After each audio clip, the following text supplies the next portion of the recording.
સુરત શહેર અને મહારાષ્ટ્ર પોલીસની ઊંઘ હરામ કરનારા 7 બંગાળી ગેંગના મુખ્ય સૂત્રધારની ધરપકડ કરીને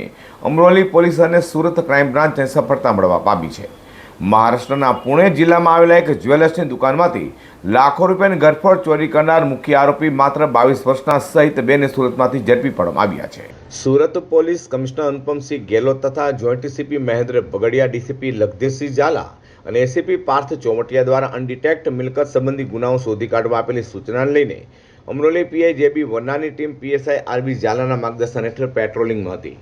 નામ હેડ કોન્સ્ટેબલ વિરેન્દ્રસિંહ રામભાઈ, અનામ પોલીસ કોન્સ્ટેબલ રામજીભાઈ મહાદેવભાઈને એવી બાતમી મળી હતી કે મહારાષ્ટ્ર રાજ્યના પુણે જિલ્લાના ચાકણ ઉત્તર પોલીસ સ્ટેશન ખાતે નોંધાયેલા 77,22,000ની ગરફોડ ચોરીના ગુનામાં સંડોવાયેલા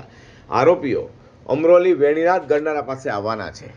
જે માહિતીના આધારે અમરોલી પોલીસ અને ક્રાઇમ બ્રાન્ચ સાથે મળી ઓત ગોઠવી ત્યાંથી કુખ્યાત બંગાળી ગેંગના મુખ્ય અમરોલી શ્રીરામનગર ખાતે રહેતા સુમિત રાજુ બંગાળી, તેના સાથીદાર ભરથાણા ગામ ખાતે રહેતા રાહુલ ઉર્ફે કાલુ બહાદુર ગોળને ઝડપી પાડી તેઓ પાસેથી 9,40,000થી વધુનો મુદ્દામાલ કબજે કર્યો હતો।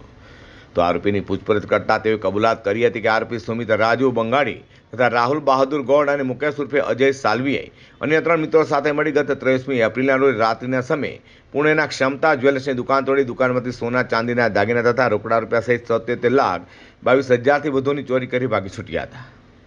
તો સુરત પોલીસે લાખોની ગરફોડ ચોરીને અંજામ આપનારા બંગાળી ગેંગના મુખ્ય સુમિત બંગાળી અને રાહુલ કાલુ ગૌડનો કબજો પુણાના ચાકણ ઉત્તર પોલીસને સોંપવાની તજવીજ હાથ ધરી છે।